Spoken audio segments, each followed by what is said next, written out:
Thank you. Good evening. If you're here tonight, you're likely to be concerned about the general state of affairs in our country. You may be trying to figure out what exactly is going on and what it means to you. Or you may be looking for something to do, a way of easing that stress and tension that you feel sitting in front of your TV when you witness scenes similar to the ones you just saw. Or maybe you just were just curious on how the heck we were going to get all these diverse people from different corners of the community and ideologies and different life experiences together in the same room. Whatever your reason, we're glad you're here. And it's important that you're here. A little over a year ago, I became concerned about the tone and the ferocity of public discourse. I began having, somewhat therapeutic conversations with my friends and colleagues whose opinions I trust, many of you in this room today, trying to understand really what was going on around me. In one of those talks, my friend Manny Diaz planted the seed that would soon give life to this evening. That day, I remember I offered my sort of incongruent, anxiety-filled concerns of our state of affairs, and Manny said to me, George, the problem isn't really what will happen with immigration or tax reform or public education or any one issue. Our concern should be what all this says about our shared democratic values as Americans. He was right. And it was that seed that gave birth to the many, many subsequent conversations with so many of you that I had looking for some solutions. So here we are tonight to begin to figure this out together. With the help of some of our best leaders, we're going to explore what democracy means to us in Miami. It's important to know that all the remarks, commentary that you'll hear this evening, rehearsed or not, are the sole authentic thoughts, words, and beliefs of those who share them. Yes, it's all free and unabridged speech here tonight. But I also hope that this evening serves as a refreshing reminder of the potential structural cracks facing our democracy at this juncture in history, while also providing some clarity as to the responsibility we have and the paths we can take to defend our democratic institutions and continue our quest for a more perfect union. Without further ado, please welcome to the stage to tell their personal stories and how those very different journeys have brought them to a collective understanding of democracy. Please welcome the thoughtfully outspoken Judge Al Millán, a premier organizer, Andrea Mercado, our beloved Miami moral compass, Rabbi Solomon Schiff, a bright political star you may not know yet, but you will, Sandra Dennis, and the formidable Miami's own T. Willard Fair. Ladies and gentlemen, let's give him a nice round of applause.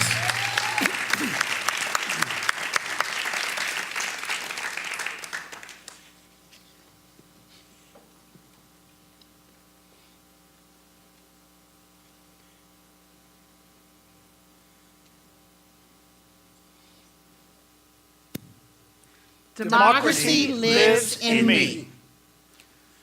I come from a long line of exiles and immigrants, Italian, Spanish, Lebanese, and Armenians, who ended up in Cuba. In a lot of places, my family faced persecution for religious or political beliefs. I have a personal interest in preserving American democracy. Democracy lives in me. I wish more Americans understood how much immigrants love America. I remember my mother talking about her family, begging her not to leave beautiful IET telling her how dangerous the trip would be. But she came, and I'm so grateful that she did. Democracy lives in me. My dad is from Cusco, Peru. His migration story started with an earthquake when he was 7. My mother's from Argentina. Her father was killed in a tragic accident when she was just 2. Her mother left her behind in Argentina to come to the US and work as a nanny. My parents later met when both their families were working at JFK Airport. I grew up understanding that, like butterflies and birds, people have always migrated for love, for opportunity, for shelter, for freedom. Democracy lives in me. I'm the person I am today because my parents never discussed race. They never talked about how they were treated by some white person when they left the sanctuary of our home. I'm sure that they had miserable days, but they came home undaunted. They believed the history of Black America was the history of America itself, adapting, advancing, even if it needed a strong push. Democracy lives in me. I remember the first time I saw my father cry. I was 13, it was 1942, in New York City. News was coming in about the Holocaust. The meeting was so crowded, they set up speakers outside Madison Square Garden. They were talking about how many people were being killed.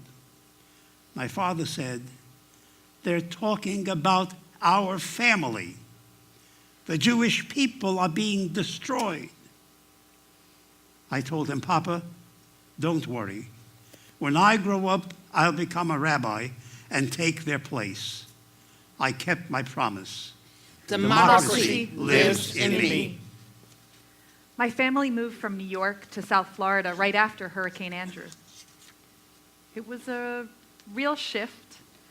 West Broward was mostly working-class white families with a rapidly growing Latino immigrant population. And it was racially polarized. I was 15. That's a pretty hard time to move. And it was hard to see that graffiti and those Confederate flags. You know, proximity makes a difference. My schools were mostly Black. I didn't have white friends growing up. I didn't experience racism until I went to the University of Florida in Gainesville. It was a tense place. I met people who had never known Black people. A lot of people didn't know who Haitians were. They saw me as African American. When a coworker complained about immigrants taking our jobs, I said, "My parents were immigrants. Is that how you feel about me?" My wife Shirley and I came to Miami for our honeymoon in 1955. We got on a bus to Coconut Grove. A few Black people were standing in the back. We told them, "There are some seats up front. You don't have to stand." And they laughed. The bus driver said, "You're in the South now. Blacks don't sit in the front." That was a splash of ice water. As a young rabbi just starting out, I knew I had more to do than just to take care of my congregation. I had to confront raw racism. Around 1959 or 1960, I went to New York for the first time. My fraternity brothers and I went to meet a friend who was working in an upscale white neighborhood. We decided to have a drink while we waited for them to get off work. When we were leaving the bartender threw our glasses on the floor and broke them. It doesn't matter whether you're in the North or the South. The pain is the same. What you can accept, you have to change. I helped lead a caravan from a farm worker community in Homestead to Washington, D.C. We wanted to elevate the voices of women and children, how immigration policy was affecting their lives. My daughters rode with me on the bus. One of them later told her teacher, "My mommy's trying to stop them from taking kids' mommies and daddies away." I think it's important to teach our children how to stand up for our your rights. When I was young, my father used to make me go to church. When I got a little older and I told him I didn't want to go, he said to me, "Son, we don't go to church because we're religious. We go because we have the right to go, a right that was denied to us in Cuba." It was deplorable. When I came to Miami in 1963, conditions for black people were despicable. The Urban League was engaged in fruitless conversations with white power structure.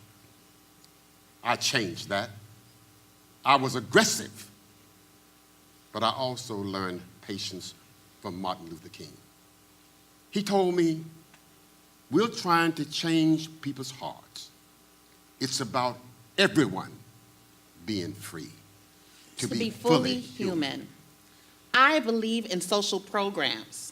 My father died when I was 10, my mother when I was 14. The government helped me get an education. When I was in college, I was on food stamps. If you don't know anyone who's been on food stamps, or you don't know any black people and any white people, you have to enlarge your your circle. When I was a young organizer, I worked with domestic workers, nannies, house cleaners, mostly women of color, with little political power. We knew we couldn't do it alone. And it wasn't like other labor struggles. The employers were families that the workers cared about. We had to find ways that they could stand with us. We had to be creative in framing a fight that's about all of us, that we all benefit when we treat each other with dignity and respect. And that's something to fight for. I joined the Army when I was 18 years old. We couldn't articulate why we were willing to fight for America, beyond the idea of freedom. For us, freedom was listening to Jimi Hendrix. Hendrix was patriotic and he was cool. He wasn't blind to the country's faults. On the contrary, as a man, as a musician, he was enlightened by its possibilities. Most people don't know that Jimi Hendrix was actually a paratrooper with the 101st Airborne. I was a paratrooper. We were willing to jump out of airplanes and fight for our country because we loved rock and roll. And we loved the country that tolerated him, his music, and us. How much can we tolerate? Let me tell you a story. There's a man walking down the street, swinging his arms. He walks by another guy and hits him in the nose. The guy says, "Why did you do that?" And he says, "It's a free country." Yes, it's a free country. But your freedom ends where my nose begins. I believe in free speech, but swastikas and sticks and threats to burn down synagogues is where my nose begins. I've never seen people so angry. People feel left out, unheard. They can only take so much. People on both sides of the aisles are enraged 24/7. That's dangerous. I'm worried about our democracy. After Hurricane Irma, it felt like there was a shared belief in the importance of government serving people. And not just the government, there was an inspiring human response, like, "I'm okay, you're not okay? Well, what can I do to help?" And we may be more polarized at the political level than the community level. But there's definitely a struggle about who we are, an effort to shrink the circle of who belongs, to define a we that's more restrictive. I believe in authentic, participatory democracy, and I'm worried that our democracy is in danger. The danger comes from people being punished for their opinions. I'm not afraid of contentious politics. In a dictatorship, there can be no contentiousness. In a democracy, contentiousness is to be expected. There was contentiousness when George Wallace stood in the schoolhouse door, when people fought lynching, when white people standing behind the police line watched fire hoses being turned on pregnant women and children. Some of them felt, maybe for the first time, this is wrong. That opens up space for debate. It says to us that we think that it's healthy when people try to convince others who's right and wrong, and then go their separate ways. What are we afraid of? I'll tell you what Haitian people at my church are afraid of: losing their homes and families, investments, and their homes too. They've been here 15 or 20 years. They have children and grandchildren. They're afraid they will be forced to go back to Haiti. Parents are lining up guardianship papers for kids they may have to leave behind. This shouldn't happen in America. My father used to say, I don't fear debating a communist. I fear not being allowed to debate a communist. He had a radio show here in Miami. He was a critic of violence and of the Castro regime. Because he defended the right to dissent and he spoke out against political violence, someone placed a bomb under his car. He was 44 years old. They blew off his legs. But he was never bitter. He believed that the truth will prevail. That is why dictators, from the right and from the left, always suppress freedom of speech, because that's what they're most afraid of. The truth. The truth is that media is not the only place where people are debating with each other. It's happening in barbershops. It's happening on work sites. It's happening in churches. Most Americans feel in their gut that we live in the greatest place on earth. They want to preserve that, and they're having a healthy, civilized debate about the best way to do it. What is being civilized? It's more than beautiful art and music. It's living with a moral code, respecting others, being answerable for your actions. Germans before World War II were highly cultured. But when my brother went to Europe to fight, I worried. If he got captured, would they treat him as a prisoner of war or as a Jew? Now I lose sleep, remembering that people initially thought Hitler was a joke. The rule of law is no joke. I became a lawyer because I cherished that we're a nation of laws. I became a judge because I wanted to protect citizens from an arbitrary government, to settle disputes peacefully and fairly. In the courtroom, we don't settle with pistols or by yelling insults. There's no lynch mob. We settle differences by making arguments and by listening to each other. It makes me proud. Organizing isn't always about a policy win or a new law. It's about how we grow, how we care for one another, how we bring new people in and develop their leadership and help them find their voice. That's part of how we define victory. I have a really deep belief that things can change because things always have. It takes democracy. Democracy is not just about ideals. It is also about implementation. The Cuban Constitution of the 1940s was a beautiful document with more expansive rights than the U.S. Constitution. But it failed because there was no judicial independence. Courts bent to the will of the party in power. Our guiding principles evolve over time. Life, liberty, and the pursuit of happiness mean something different today than they did 200 years ago. But that doesn't mean we forget those principles. President Ronald Reagan said, "We're always one generation away from losing our freedom."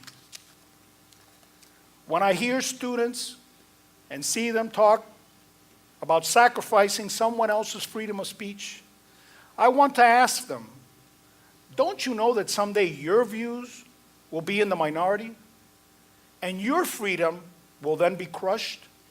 We need leadership. It feels like politicians today put party politics before country.